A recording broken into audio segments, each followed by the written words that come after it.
So today I'm taking you inside a real session where the kick drum was getting clamped down with certain limiting modes, and in the session I tested 5 different limiters.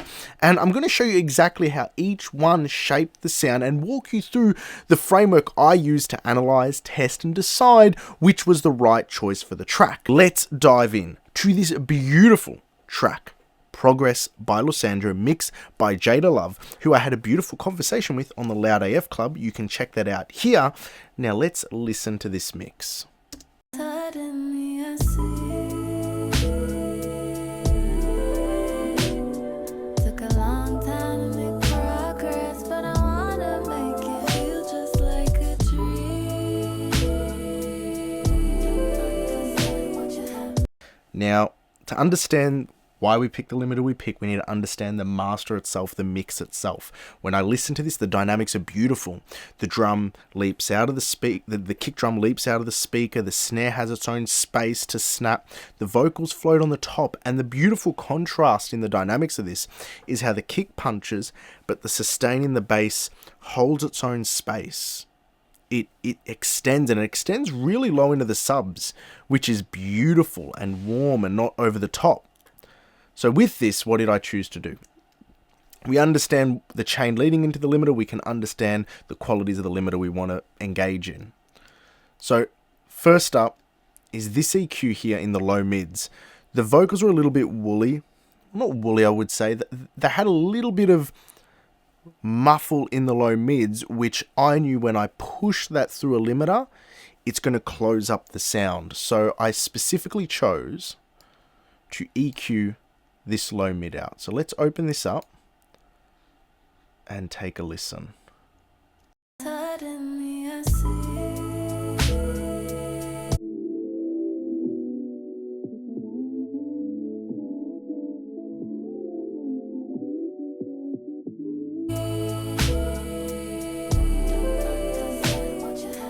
Growing the garden starts with a seed.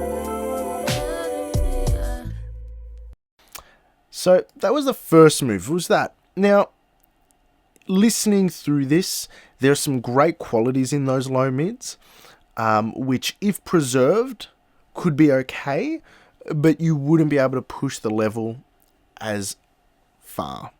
And it's sort of that compromise you've got to make with it.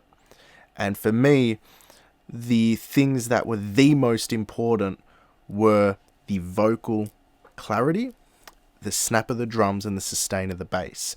That low mid was a very nice quality, but it was one where I'm like, okay, with the EQ, I'm going to lean into just cleaning it up a bit because I want these other qualities to shine when I push it. With this EQ filter actually shape, I'm going to link to Jesse Ray.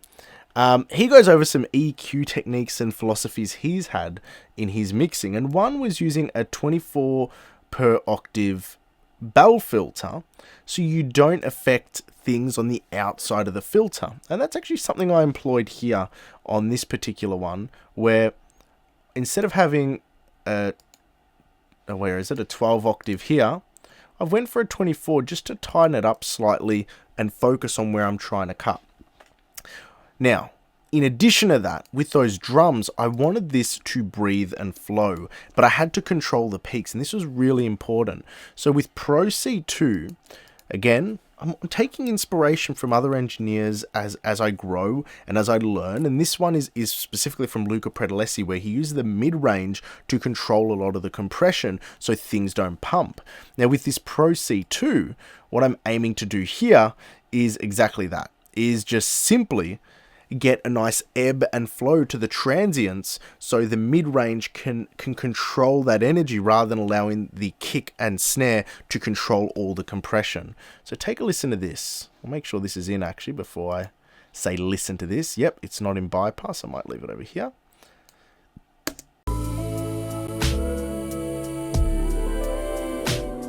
Took a long time to make progress, but I wanna make it feel just like a dream.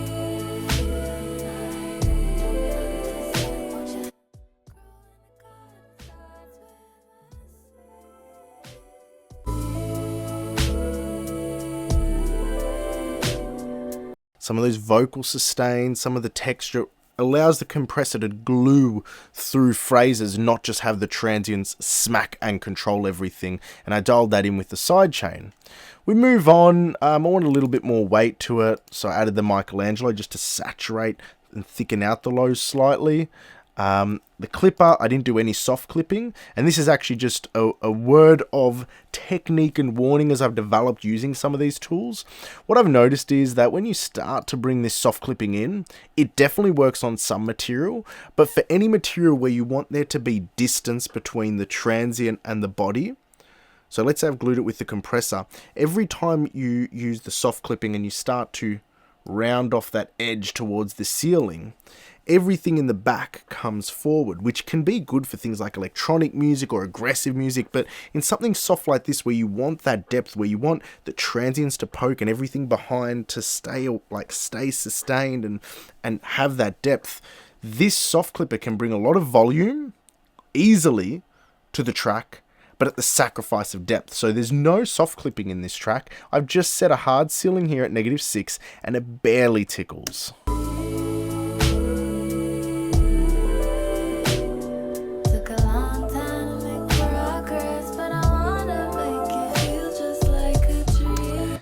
Barely tickles.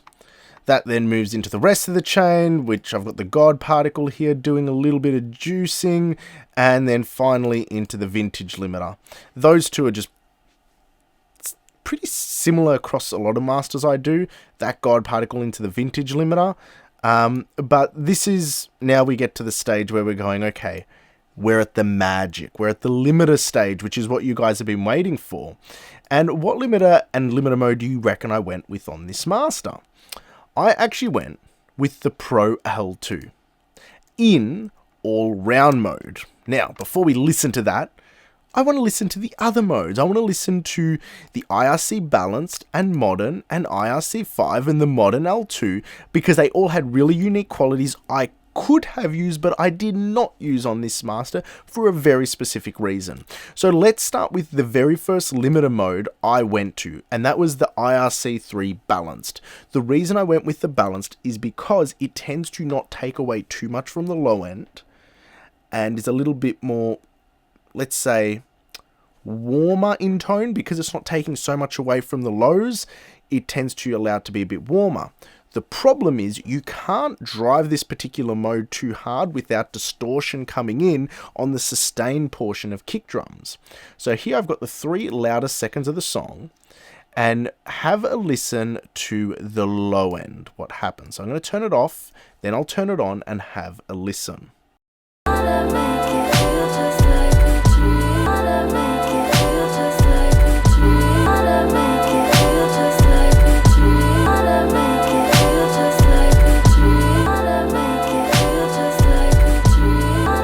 On that first kick drum after the snare drum, there's almost like a little bit of crackle and flutter just straight after it.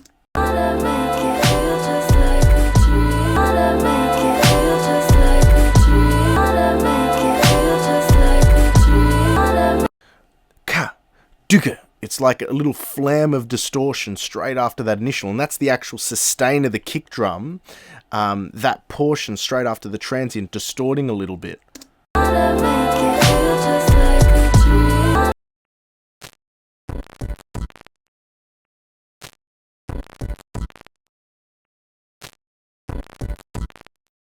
And you can hear that in the delta signal, ka, boom, boom, boom.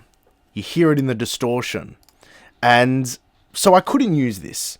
It was distorting the low end, even though it was the bigger of some of these limiter modes, it was crackling up. And this was really stressing me because I have a lot of respect for Jayda as a mixing engineer and what she does.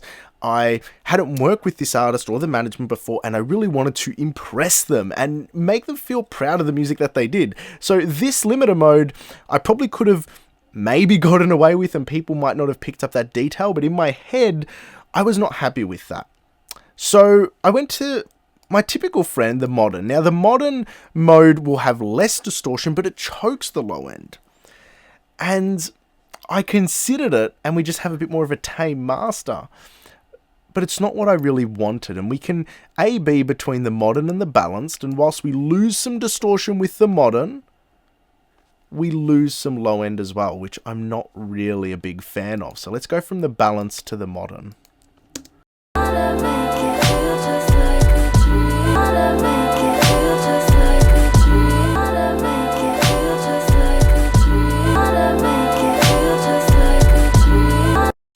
It's definitely better, but when we go between the balanced and the modern, you can hear how it almost feels like that very lowest octave of the subs, at the tail of it, not just in frequency, but in sustain, we lose a little bit of that extension.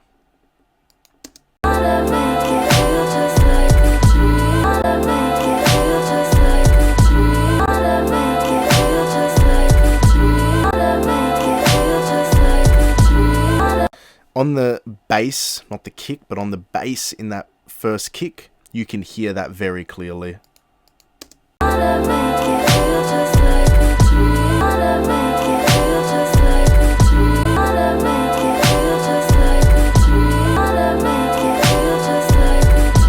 It's like that first kick becomes a staccato in the modern mode.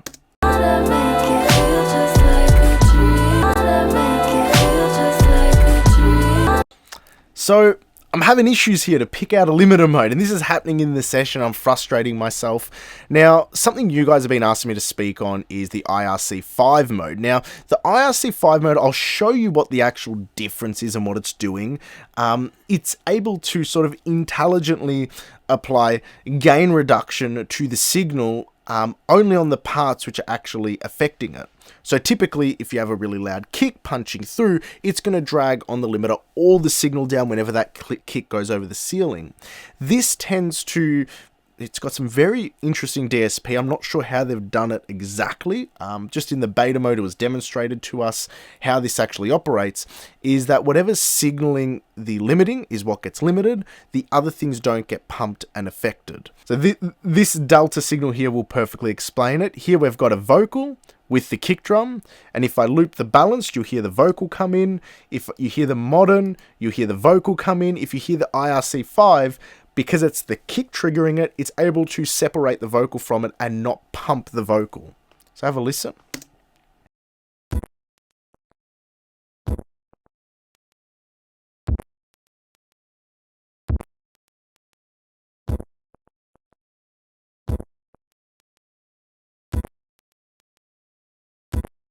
And what I'll do is, for the sake of this exercise, I'll start turning the delta off on each of those, and we'll go through each one.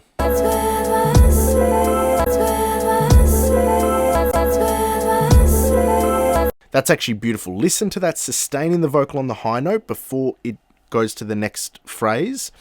How it doesn't pump when we're on IRC5, and then I'll flick to the other two, and you'll hear it just quickly duck as that limiter comes in.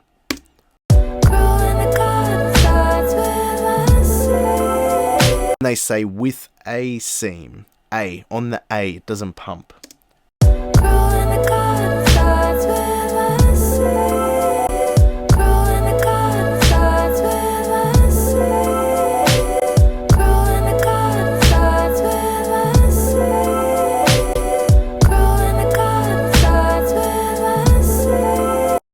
So there's some benefits to the IRC5. Is this the one I chose? No, it wasn't. I said at the start of the video I chose the Pro L2 all-round for a reason. The IRC5, again, was choking heavy on that sub on the extension, which I didn't want. It's a great mode. I use it in a lot of masters. But this particular one, I could have used it. I could have avoided using it. I opted not to because I got something a little bit more special out of the all-round mode in FabFilter Pro L2. And I'll play that for you now. So this is FabFilter Pro L2 in the all-round mode. And again, listen to the sustain of the kick. And actually what I'll do is I'll compare it to the modern mode. So I've got modern and all-round here. And I'll play both of them and listen to the modern chokes up the low end. It crackles a bit. The all-round, it sustains. I don't get that distortion.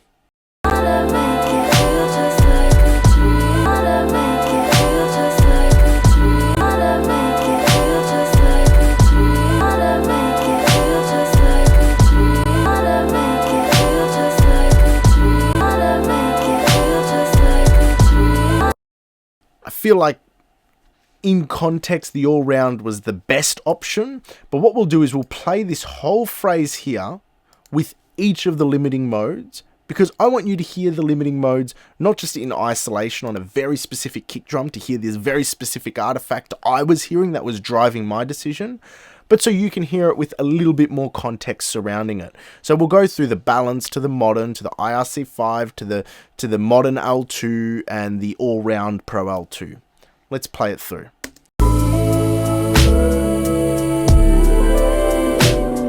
Took a long time to make progress, but I wanna make it feel just like a dream.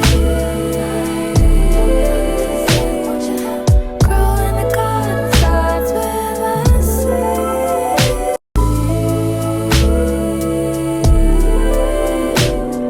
Took a long time to make progress, but I wanna make it feel just like a dream. Growing the garden starts with a seed.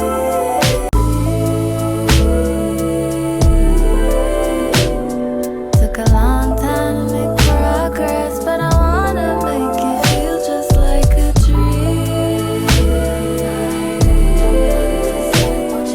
Growing the garden starts with a seed.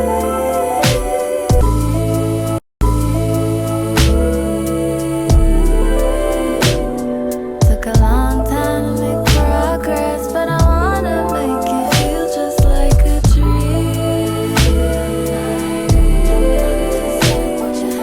Growing the garden starts with a seed.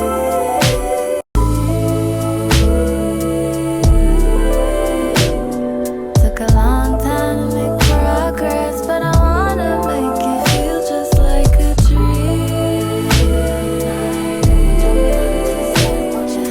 Growing the garden starts with a seed.